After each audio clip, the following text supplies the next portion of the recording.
సన్నిధిని నివసించు. మీ స్వరాలు వినబడాలి. దరి చేరనివ్వవు, నీ సన్నిధిని నివసించు. దరి చేరనివ్వవు.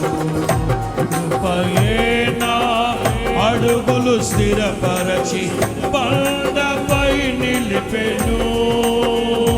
నీ ఔన్నత్యమును తలంచుచు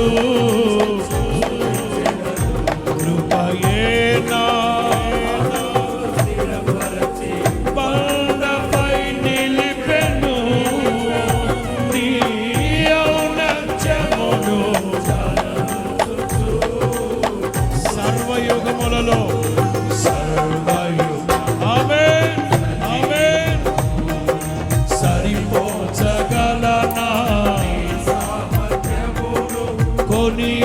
కొనియాడదగినది నీ దివ్య